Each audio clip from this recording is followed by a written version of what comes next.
ඔයාට ඇත්තටම ඉංග්‍රීසි පුළුවන්ද? පොඩ්ඩක් පරීක්ෂා කරලා බලමුද? මෙන්න පුංචිම පුංචි අභියෝගයක්. Are you ready? කෙටිම කෙටි වාක්‍ය 10ක් තියෙනවා. බලන්න උත්සාහ කරන්න. ඇය මට වඩා දක්ෂයි. ඔවුන්ගේ නැන්දට ලොරියක් පදවන්න බැහැ. මට සහෝදර සහෝදරියන් 3 දෙනෙක් සිටිනවා. ඇඳ යට බෝලයක් තිබෙනවා. ඇය විභාගයට පාඩම් කරමින් සිටිනවා. අපේ අම්මා කුස්සියේ උයමින් සිටියා. ඔවුන් අපි එනකම් බලා සිටියා. ඔවුන් ක්‍රිකට් තරගයේ දිනුවේ නැහැ. එයා හෙට ගෙදර යාවි. ඔයාට ඒක ඉවර කරන්න පුළුවන් වේවි. ඉතින් උත්සාහයක් දරන්න නිවැරදිව මේ වාක්‍ය 10 කියන්න පුළුවන්ද කියලා. අපි බලමු කොහොමද මේ වාක්‍ය සරලව පැහැදිලි කරගනිමු කොහොමද මේ වාක්‍ය නිවැරදිව කියන්නේ කියලා. පළවෙනි වාක්‍ය තමයි ඇය මට වඩා දක්ෂයි. දක්ෂයි කියලා කියනකොට වචනේ තමයි ඉංග්‍රීසියෙන් කියන්නේ clever කියලා. දක්ෂයි කියන්නේ clever. clever කියන්නේ දක්ෂයි. ඇය දක්ෂයි කියලා කිව්වොත් she is clever. මම දක්ෂයි කියලා කියනවා නම් I am clever. she is clever කියන්නේ ඇය දක්ෂයි. ඇය වඩා දක්ෂයි කියනවා නම් cleverer. she is cleverer. ඇය වඩා දක්ෂයි. she is cleverer. මට වඩා කියලා කියනවා නම් she is cleverer than me. she is cleverer than me. ඇය මට වඩා දක්ෂයි. ඊට පස්සේ තවත් අපි උදාහරණයක් ගත්තොත් fat කියන්නේ මහතයි. fat කිව්වොත් මහතයි. she is fat. ඇය මහතයි. ඔහු මහතයි කියලා කිව්වොත් he is fat. ඔහු වඩා මහතයි කියලා කියනවා නම් he is fatter. ඔහු වඩා මහතයි. ඔහු ඇයට වඩා මහතයි. he is fatter than him. he is fatter than her. ඔහු ඇයට වඩා මහතයි. he is fatter than her. ඔහු ඇයට වඩා මහතයි.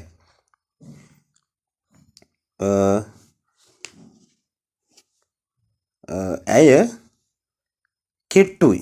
she is thin. ඇය වඩා කෙට්ටුයි කියනවා she is thinner. ඇය මට වඩා කෙට්ටුයි. she is thinner than me. ඒ තවත් උදාහරණයක්. she is thinner than me. මේ විදියට විවිධාකාර වචන යොදා ගනිමින් ඔයාලට මේක සකස් කරගන්න පුළුවන්. ඇය මට වඩා දක්ෂයි කියන එක අපි ලියන්නේ එහෙමනම් කොහොමද? she is cleverer than me. she is cleverer than me. ඊළඟ සරල වාක්‍යය බලමු. ඔවුන්ගේ නැන්දාට ලොරියක් පදවන්න බෑ. මේකේ ප්‍රධාන වාක්‍ය තමයි පුළුවන් කියලා කියන්නේ කොහොමද කියලා බලමු. ඔවුන්ගේ නැන්දාට පුළුවන් පදවන්න. their aunt can drive. their aunt කියලා කියන්නේ ඔවුන්ගේ නැන්දා, can කියන්නේ පුළුවන්. ඔවුන්ගේ නැන්දාට පුළුවන්. their aunt can drive. ඔවුන්ගේ නැන්දාට පුළුවන් රිය පදවන්න. අපි බැහැ කියලා කියනවා නම් අපි can එක්ක not, cannot යොදනවා. their aunt can not drive. ඔවුන්ගේ නැන්දාට පදවන්න බැහැ. their aunt cannot drive. මෙතන cannot කියන පදය කෙටියෙන් අපිට කියන්න පුළුවන් can't කියලා. එතකොට මේ විදිහට කියන්න පුළුවන් their aunt can't drive. their aunt can't drive. ඔවුන්ගේ නැන්දාට පදවන්න බැහැ. මොකක්ද? ලොරියක්. a lorry. their aunt can't drive a lorry. ඔවුන්ගේ නැන්දාට ලොරියක් පදවන්න බැහැ. අපි තවත් උදාහරණයක් ගත්තොත් අපිට පුළුවන් සිනාසෙන්න. We can laugh. අපිට බැහැ කියලා කිව්වොත් සිනාසෙන්න we can't laugh. අපිට සිනාසෙන්න බැහැ කියලා කිව්වොත් we can't laugh. ඔහුට දුවන්න බැහැ. ඔහුට දුවන්න පුළුවන් කියලා කියන්නේ he can run. ඔහුට දුවන්න පුළුවන් he can run. ඔහුට දුවන්න බැහැ කියනවා නම් කියන්නේ කොහොමද? he can't run. ඒ විදිහට වෙනස් කරමින් වාක්‍ය සකස් කරගන්න පුළුවන්. එතකොට ඔවුන්ගේ නැන්දාට ලොරියක් පදවන්න බැහැ කියලා කියන්නේ there can't drive a lorry. there can't drive a lorry. ඊළඟදී මට සහෝදර සහෝදරියන් 3 දෙනෙක් සිටිනවා. මේකත් තවත් sentence pattern එකක්. හොඳින් ඉගෙන ගන්න. නිතරම අවශ්‍ය වෙන sentence pattern එකක් have යොදා සකස් කරන වාක්‍ය තමයි ඔයාලට මෙතනින් ඉගෙන ගන්න ලැබෙන්නේ. එතෙන්දී අපි බලමු have කියන කේ අර්ථය තමයි සිටිනවා, ඉන්නවා, තියෙනවා. දැන් මෙතනදී මට ඉන්නවා. එහෙම නැත්නම් මට සිටිනවා කියලා දාන්නේ. ගන්නෙ කොහොමද? I have කොත් මට ඉන්නවා නැත්නම් මට සිටිනවා. එහෙම නැත්නම් මට තිබෙනවා. I have. එතකොට සහෝදර සහෝදරියන්ට කියනවා brothers and sisters කියලා. අපිට ඒක ලේසියෙන් කියන්න පුළුවන් siblings කියලා. siblings කියන්නේත් සහෝදර සහෝදරියන් තමයි. 3 siblings කිව්වොත් සහෝදර සහෝදරියන් 3 දෙනෙක්. මට සහෝදර සහෝදරියන් 3 දෙනෙක් ඉන්නවා. I have 3 siblings. I have 3 siblings. මට කාර් එකක් තිබෙනවා කිව්වොත් I have a car. දැන් මෙතෙන්දී I, we, you, they කියන නාමපද වලට අපි යොදන්නේ have. ඒක යොදන්නේ have. he, she, it සහ ඒක වචන නාමපද සමග අපි යොදනවා has කියලා. has කියන පදේ අර්ථයත් ඉන්නවා, සිටිනවා. he has a car. he has a car කියන්නේ ඔහුට කාර් එකක් තිබෙනවා. he has a mother කියලා කිව්වොත් he has a mother. ඔහුට අම්මා කෙනෙක් ඉන්නවා. he has a mother. ඊට පස්සේ you have a pet. you have a pet කිව්වොත් ඔයාට සුරතලෙක් ඉන්නවා. මේ විදිහට ගන්න පුළුවන්. මෙන්න ඉතින් මේ වාක්‍ය නිවැරදිව අපි ලියන්නේ I have 3 siblings. මට සහෝදර සහෝදරියන් 3 දෙනෙක් ඉන්නවා. I have 3 siblings. තවත් අපි වාක්‍ය රටාවක් ඉගෙන ගනිමු.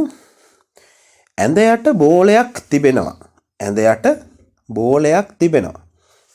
යම් කිසි දෙයක් තිබෙනවා කියලා අපිට ලියන්න පුළුවන් ක්‍රමයක් තිබෙනවා. there කියලා යොදාගෙන. there is a ball. there is a ball කියලා කියන්නේ බෝලයක් තිබෙනවා.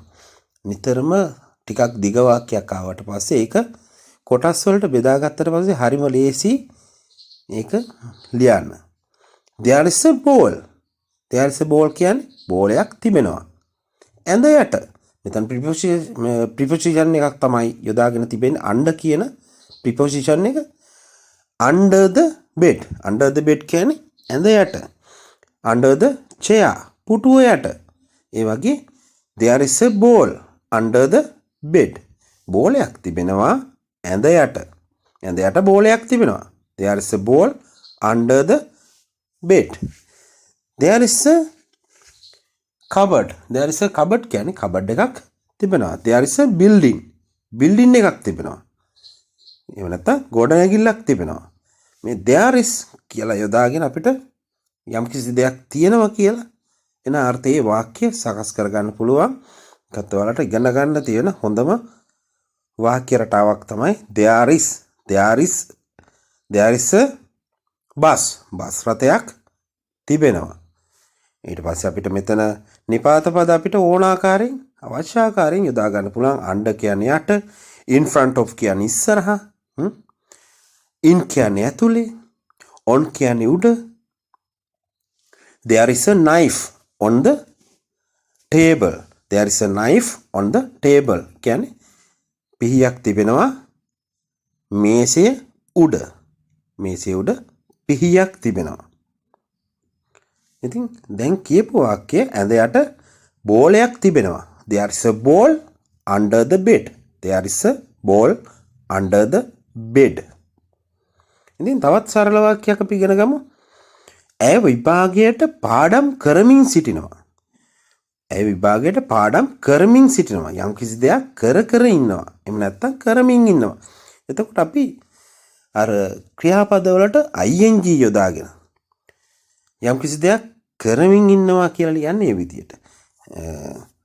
දැන් මෙතෙන්දී ඇය පාඩම් කරමින් සිටිනවා. She is studying. She is study කියලා දාන්නේ.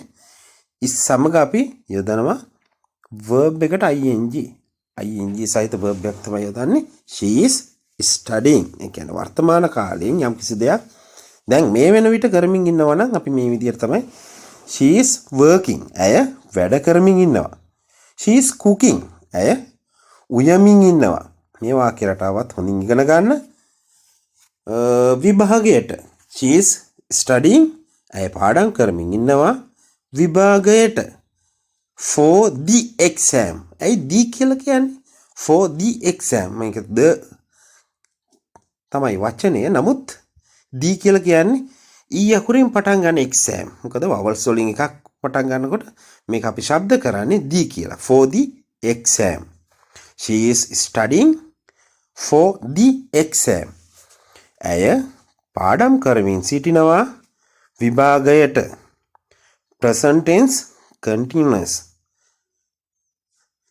වර්තමාන කාල කරමින් ඉන්නවා කියන වාක්‍ය රටාවක් තමයි ඔයාලට මේ ඉදිරිපත් කරලා තිබෙන්නේ. හරිම පහසු මේ වාක්‍ය රටාවත් හොඳින් අවබෝධ කරගන්න උත්සාහ කරන්න. he is playing. ඔහු සෙල්ලම් කරමින් ඉන්නවා. මට අවශ්‍යතාවය තිබෙන්නේ මෙන්න මේ වාක්‍ය රටාව ඔයාලට උගන්වන්න. I am running. මම දුවමින් ඉන්නවා. they are speaking. they are speaking. ඔවුන් කතා කරමින් ඉන්නවා. දැන් දීපු වාක්‍යය තමයි ඇය විභාගයට පාඩම් කරමින් සිටිනවා.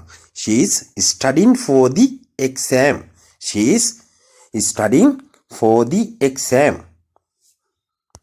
අපි බලමු තවත් වාක්‍ය රටාවක්. අපේ අම්මා කුස්සියේ උයමින් සිටිනවා. අපේ අම්මා කුස්සියේ උයමින් සිටිනවා. මෙතන ප්‍රධාන වාක්‍යය තමයි අපේ අම්මා උයමින් සිටිනවා කියන එක. උයමින් සිටියා. උයමින් සිටියා. අපේ අම්මා කුස්සියේ උයමින් සිටියා. ප්‍රධාන වාක්‍යය තමයි අපේ අම්මා උයමින් සිටියා. මේක අතීත කාල කරමින් සිටියා කියලා. කියන්නේ කර ඉන්න දෙයක් හංගවන වාක්‍යයක්. our mother was cooking. our mother is cooking කියලා කිව්වොත් අපේ අම්මා උයමින් ඉන්නවා. මේක කර හිටපු දෙයක්. ඒක නිසා අපි කියනවා our mother was කියලා. is වෙනුවට was. our mother was cooking. අපේ අම්මා උයමින් සිටියා. කොහේද? in the kitchen. කුස්සියේ. කුස්සිය ඇතුලේ. in the kitchen. our mother was cooking in the kitchen. අපේ අම්මා උයමින් සිටියා කුස්සියේ. තවත් අපි වාක්‍ය රටාවක් බැලුවොත් මේ වාක්‍ය රටාවට තවත් උදාහරණයක් බැලුවොත් අපිට පුළුවන් අපේ තාත්තා සෝදමින් සිටියා. our father was washing. our father was washing our clothes. අපේ රෙදි. අපේ තාත්තා සෝදමින් සිටියා අපේ රෙදි. තවත් සරල වාක්‍ය රාශියක් අපිට මෙතන ක්‍රියාපද සහ නාමපද මේ වාක්‍යයට ආදේශ කරගනිමින් was සමග ing යොදා ගනිමින් සකස් කරන්න පුළුවන්. යම්කිසි කාර්යයක් කරමින් කර සිටියා කියලා එන විදිහට මේ වාක්‍ය රටාව යොදා ගනිමින් ඔයාට ඉදිරිපත් කරන්න පුළුවන්. අපේ අම්මා කුස්සියේ උයමින් සිටියා. our mother was cooking in the kitchen.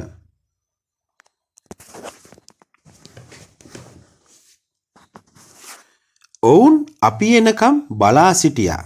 මේ තවත් ඉගෙනගත යුතුම වාක්‍ය රටාවක්. ඔවුන් අපි එනකම් බලා සිටියා. ඔවුන් එනකම් බලා සිටිනවා කියන්නේ කොහොමද? මෙන්න මේ විදිහට පුළුවන්. They are waiting for. They are waiting for. ඔවුන් යම්කිසි කෙනෙක් එනකම් බලා සිටිනවා. මේක මේ දැනට කෙරෙන දෙයක්. බලා සිටියා කියලා කිව්වොත් අතීත කාලයේ එකක්. ඔවුන් යම්කිසි කෙනෙක් එනකම් බලා සිටියා. ඒක කියන්නේ they were. අතන ආ වෙනුවට were කියන helping verb එක යොදාගෙන they were waiting for. They were waiting for. ඒ වාක්‍ය අපි ලියන්නේ ඔවුන් අපි එනකම් බලා සිටියා කියලා. They were waiting for us. They were waiting for us. යම් කෙනෙක් තවත් කෙනෙක් එනකම් බලා සිටිනවා නම් waiting for කියලා තමයි අපි යොදන්නේ. They were waiting for us. ඔවුන් අපි එනකම් බලා සිටියා.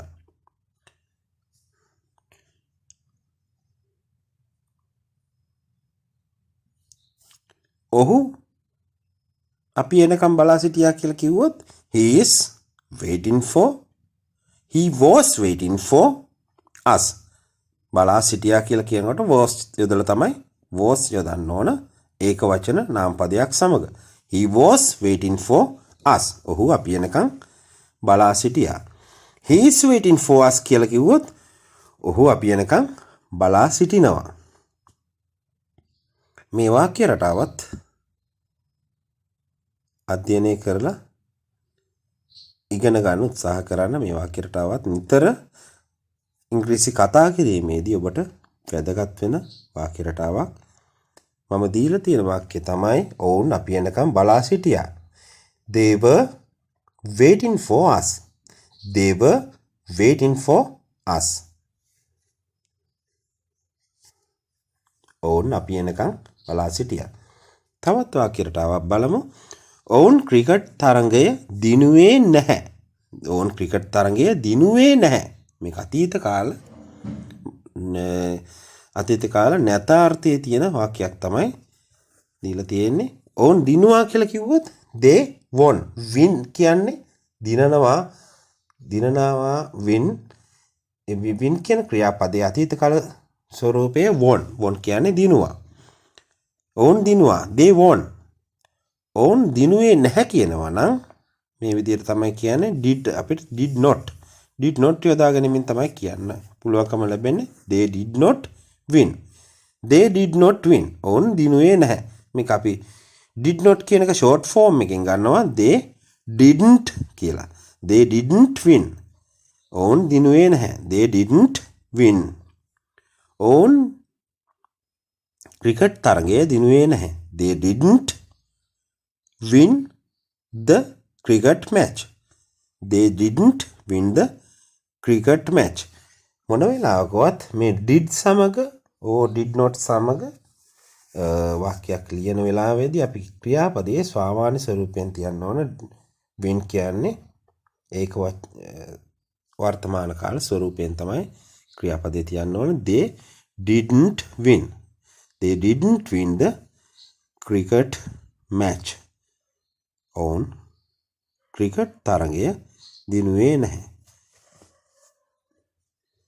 They didn't play football. They didn't play football. ඔවුන් පාපන්දු සෙල්ලම් කළේ නැහැ. did not යොදා ගනිමින් නාම පද සහ ක්‍රියාපද ආදේශ කර ගනිමින් ඔයාලට මේ වාක්‍ය රටාව යොදා ගනිමින් වාක්‍ය සකස් කර ගන්නත් පුළුවන්. මේ වාක්‍ය රටාවත් හොඳින් ඉගෙන ගන්න උත්සාහ කරන්න. ඔවුන් ක්‍රිකට් තරඟය දිනුවේ නැහැ කියන්න කොහොමද? they didn't win the cricket match. එයා හෙට ගෙදර යාවි. නැත්නම් ඔහු හෙට ගෙදර යාවි. ඔහු හෙට ගෙදර යාවි. මේක අනාගත කාලයට ඉදිරියේදී විය හැකි දෙයක්. ඉතින් එයා එහෙම නැත්නම් ඔහු යාවි කියලා අපි කියන්නේ කොහොමද? ඉංග්‍රීසියෙන් he will සමග යොදනවා. he will go. ඔහු යාවි. ඔහු AV he will come.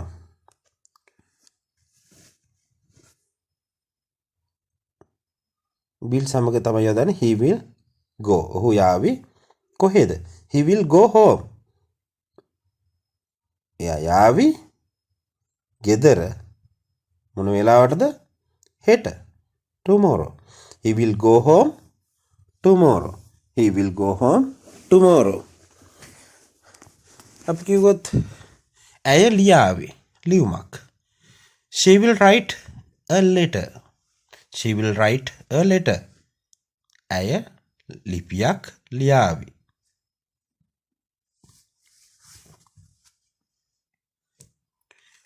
ඔහු ප්‍රශ්නයක් අසාවි. he will ask a question. he will ask a question.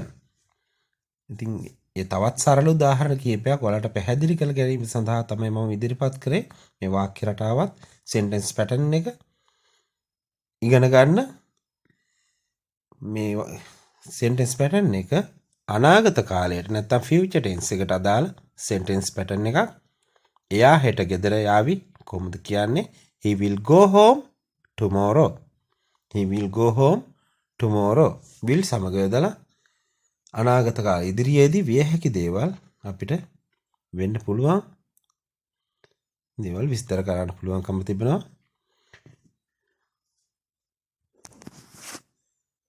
they will collect money. on සල්ලි එකතු කරાવી. එයා හෙට ගෙදර යාවි. he will go home tomorrow. he will go home tomorrow. එයා හෙට ගෙදර යාවි. ඔයාට ඒක ඉවර කරන්න පුළුවන් වේවි. ඔයාට ඒක ඉවර කරන්න පුළුවන් වේවි. ඔයාට පුළුවන් වේවි. මෙතෙන්දිත් මේ තවත් වැදගත් ටෙන්සස් වලට අදාළ වාක්‍ය රටාවක් තමයි තිබෙන්නේ. you will be able. ඔයාට පුළුවන් වේවි. will be able to. will be able to කියන කොටස යොදා ගැනීමෙන් තමයි මේ වාක්‍ය සකස් කර ගන්න පුළුවන් වෙන්නේ. ඔයාට පුළුවන් වේවි. you will be able to. ඔයාට පුළුවන් වේවි ඉවර කරන්න. ඉවර කරනවට කියනවා නැත්නම් අවසන් කරනවට finish කියලා. you will be able to finish. ඔයාට ඉවර කරන්න පුළුවන් වේවි. you will be able to correct. ඔයාට නිවැරදි කරන්න පුළුවන් වේවි. you will be able to complete. ඔයාට සම්පූර්ණ කරන්න පුළුවන් වේවි. you will be able to pass. ඔයාට සමත් වෙන්න පුළුවන් වේවි. මේ විදිහට will be able to යොදා ගැනීමෙන් අපිට වාක්‍ය සකස් කරන්න පුළුවන්. දැන් දීලා තියෙන වාක්‍ය තමයි ඔයාට ඒක ඉවර කරන්න පුළුවන් වේවි. අපි කොහොමද මේ වාක්‍ය සකස් කරන්නේ? you will be able to finish it. you will be able to finish it. ඔහුට පුළුවන් වේවි දිනන්න. he will be able to win. he will be able to win. ඔහුට පුළුවන් වේවි දිනන්න. he will be able to win. නායකයාට කළමනාකරණය කරන්න පුළුවන් වේවි. the leader will be able to manage. the leader will be able to manage. නායකයාට කළමනාකරණය කරගන්න පුළුවන් වේවි. දීලා තියෙන වාක්‍ය තමයි ඔයාට ඒක ඉවර කරන්න පුළුවන් වේවි. you will be able to finish it. you will be able to finish it. මේ සරල වාක්‍ය 10 ඔයාලා සකස් කරලා බලන්න. ඔයාලට පුළුවන්කමක් තියනවාද ඇත්තටම ඔයාලට ඉංග්‍රීසි පුළුවන්ද කියලා චෙක් කරගන්න අවස්ථාවක් තමයි මම දීලා තියෙන්නේ. බලන්න ඇත්තටම නිවැරදිව මේ විදියට මේ වාක්‍ය 10 සකස් කරන්න ඔයාලට හැකියාවක් තියනවද කියලා. ඔයාලගේ කමෙන්ට් සෙක්ෂන් එකේ සඳහන් කරන්න. මේ ඔබේම නාලිකාව Twin Bells. Wish you all the best.